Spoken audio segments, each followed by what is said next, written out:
50க்கும் மேற்பட்ட உலக நாடுகளில் 100 கோடிக்கும் அதிகமான ஆகாயம் தமிழ் பார்வையாளர்களுக்கு பேரன்பும் திருநன்றியும்.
ஹலோ ஹலோ, நான் பேசுறது கேக்குதா? நான் பேசுறது நல்லா கேக்குதா? ஏன்னா காலையில நான் பேசும்போது நான் பேசுறதே ஒரு 2 செகண்டுக்கு அப்புறம் தான் எனக்கே கேட்டுச்சு. Hello hello hello hello hello, கேக்குதா? இல்ல காலையில நான் பேசும்போது நான் பேசுறதே எனக்கே ஒரு 2 செகண்ட் கழிச்சு தான் கேட்டுட்டு இருந்தது. அதனால கொஞ்சம் கன்ஃபியூஸ் ஆயிட்டேன்.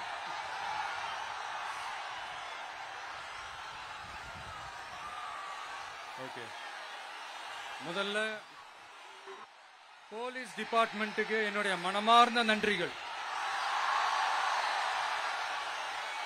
அவங்க இல்லனா அந்த பைபாஸ்ல இருந்து இந்த ஸ்பாட்டுக்கு என்னால வந்திருக்க முடியுமான்னு எனக்கே தெரியல. So once again, thank you so much.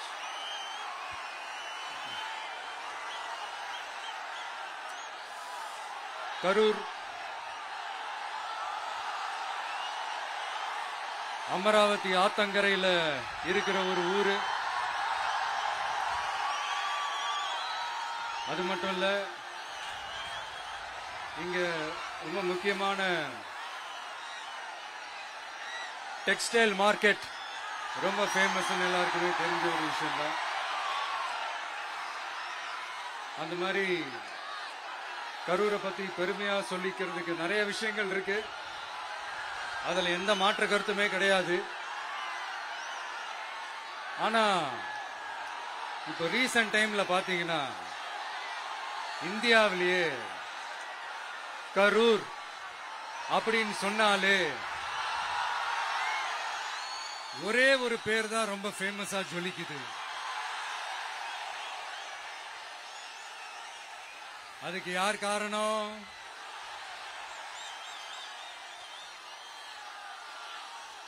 யார் காரணம்னு உங்களுக்கு தான் தெரியுமே. சரி, அதை பத்தி கொஞ்சம் அப்புறமா பேசுவோம். இப்ப நம்ம கரூர் மாவட்டத்தில் இந்த வாக்குறுதிகள்லாம் கொடுத்தாங்கல்ல, அது செய்வோம் இது செய்வோம் எல்லாம் சொன்னாங்கல்ல, அது ஒரு சின்ன லிஸ்ட் தான். அதை ஃபர்ஸ்ட் பார்த்துடலாம்.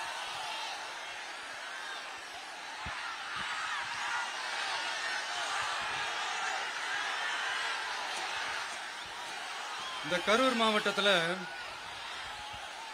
இந்த பேரீச்சை வளர்க்க சிறப்பு திட்டம் செயல்படுத்தப்படும். இத்திட்டத்தின்படி பேரீச்சை வளர்க்க நிதி உதவி வழங்கப்படும். வாக்குறுதி நம்பர் 81. பேரீச்சை மரத்தை விடுங்க, அட்லீஸ்ட் இந்த பேரீச்சை விதையாச்சும் கண்ணில் காட்டினாங்களா?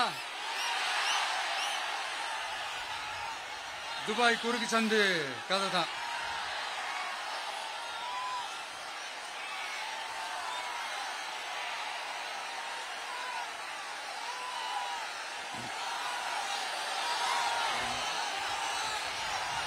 போறீங்களா?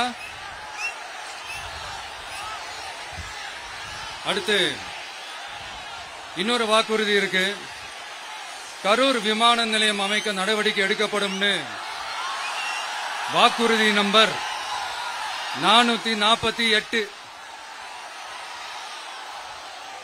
ஆட்சியே முடிய போகுது. 4.5 வருஷம் முடிஞ்சிருச்சு. இப்ப போய் ஒன்றிய அரசு கிட்ட அமைச்சர் போய் கோரிக்கை வைக்கிறாரு. என்னன்னு? ஏர்போர்ட் கட்டணும். ஐயா அமைச்சரே, இதுதான் உங்க டக்கா?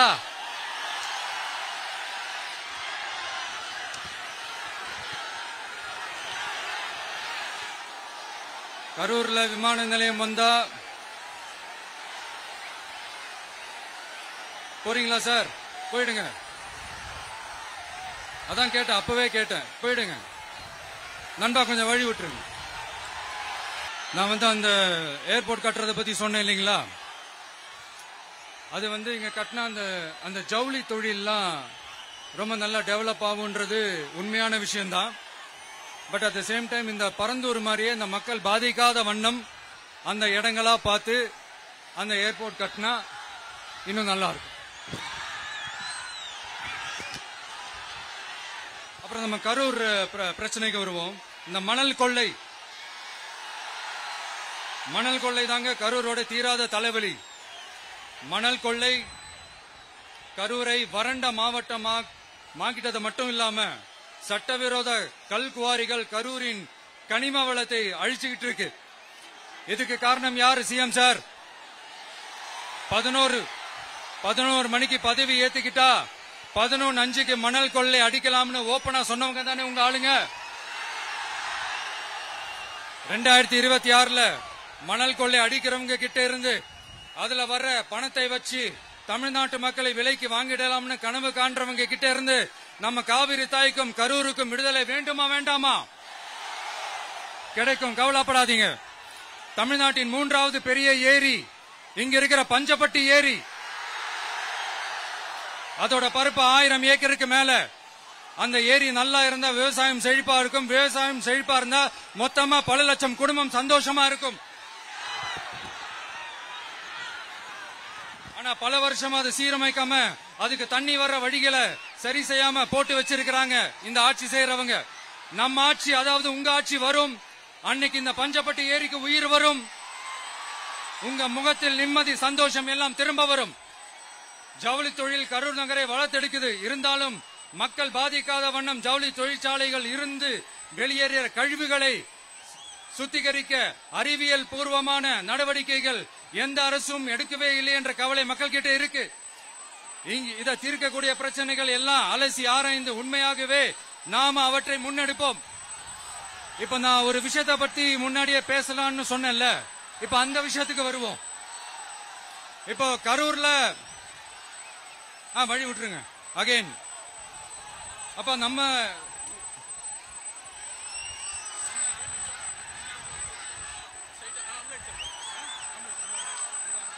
இங்க கரூர்ல இருக்கிற முக்கியமான பிரச்சனைகளை பத்தி நம்ம பார்த்தோம் இல்லையா? இன்னொரு முக்கியமான பிரச்சனைக்கு காரணமா இருக்கிற ஒருத்தரை பத்தி நம்ம பேசாம போனா நல்லாவா இருக்கும்? கரூர் வரைக்கும் வந்துட்டு அவரை பத்தி பேசாம போனா நல்லா இருக்குமா? நல்லா இருக்காதுல. எதுக்கு சுத்தி வளைச்சுக்கிட்டு ஸ்ட்ரைட்டா விஷயத்துக்கே வருவோம். இந்த கரூர் மாவட்டத்தில் ஒரு மந்திரின்னு ஒருத்தர் இருந்தார்ல. இப்ப ஒரு மந்திரி இல்ல, ஆனாலும் மந்திரி மாதிரி. நான் யாருன்னு உங்களுக்கு சொல்லிதான் தெரியணுமா என்ன? ஒரு க்ளூ ஒண்ணு கொடுக்கலாமா? பாட்டிலுக்கு 10 ரூபா, பாட்டிலுக்கு 10 ரூபா, பாட்டிலுக்கு 10 ரூபா, பாட்டிலுக்கு 10 ரூபா, பாட்டிலுக்கு 10 ரூபா, பாட்டிலுக்கு 10 ரூபா, பாட்டிலுக்கு 10 ரூபா, பாட்டிலுக்கு 10 ரூபா. இப்ப ரீசெண்டா கரூர்ல ஒரு விழா ஒண்ணு நடத்தினாங்களே, அது என்னப்பா 30 பேர் விழாவா? 30 விழா, சாரிப்பா கன்ஃபியூஸ் ஆயிட்டேன்.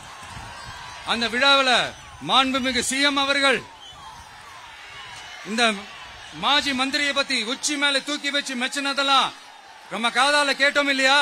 இதே சிஎம் அவர்கள் இதே கரூருக்கு வந்தப்போ, எதிர்கட்சியா இருந்தப்போ அந்த மாஜி மந்திரியை பத்தி என்னெல்லாம் சொன்னாரு, என்னெல்லாம் கேட்டாரு. ஐயா ஃபேக்ட் செக் நண்பர்களே, இதெல்லாம் நீங்க பெருசா ரிசர்ச் பண்ணணும்னு அவசியமே இல்ல. யூடியூப் ஓபன் பண்ணி பாருங்க, தெரிச்சிருவீங்க, மிரண்டுருவீங்க. இந்த திமுகவுக்கு இந்த மாஜி மந்திரி இப்ப என்னவா இருக்கிறாரு அப்படின்னு மக்கள் பேசிக்கிறாங்க தெரியுமா? இந்த திமுக குடும்பத்துக்கு ஊழல் பண்ற பணத்தை எல்லாம் 24x7 டெலிவரி பண்ற ஒரு ஏடிஎம் மெஷினா இருக்கிறாராம் அப்படின்னு நான் சொல்லுங்க, ஊருக்குள்ள பேசிக்கிறாங்க. சரி, இங்க ஓகே. இன்னொரு முக்கியமான விஷயம், இங்க போலீஸ் பாதுகாப்புலாம் இருக்கா இல்லையா?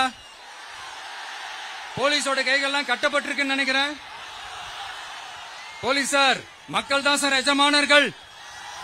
மக்களுக்காக மட்டும்தான் பயப்படணும், வேற யாருக்காகவும் பயப்படணும்னு அவசியமே கிடையாது. இன்னும் 6 மாசம் தான். ஆட்சி மாறும், காட்சி மாறும், அதிகாரம் கை மாறும். உண்மையான மக்களாட்சி, மனசாட்சி உள்ள மக்களாட்சி அமையும். அப்ப தெரியும் எல்லாருக்கும் சுதந்திரமும் பாதுகாப்பும் 100% வரும். தேங்க்யூ நண்பா. கான்பிடண்டா இருங்க, நல்லதே நடக்கும், வெற்றி நிச்சயம். அஷ்மிகா 9 வயசு ஒரு பொண்ணு காணுமா, நீங்களே நம்ம தோழர்கிட்ட சொல்லி கண்டுபிடிச்சு கொடுத்துருங்க. அஷ்மிகா 9 வயசுல ஒரு பொண்ணு காணுமா, தம்பிகளா கொஞ்சம் தேடி கண்டுபிடிச்சு கொடுத்துருங்க. அஷ்மிகா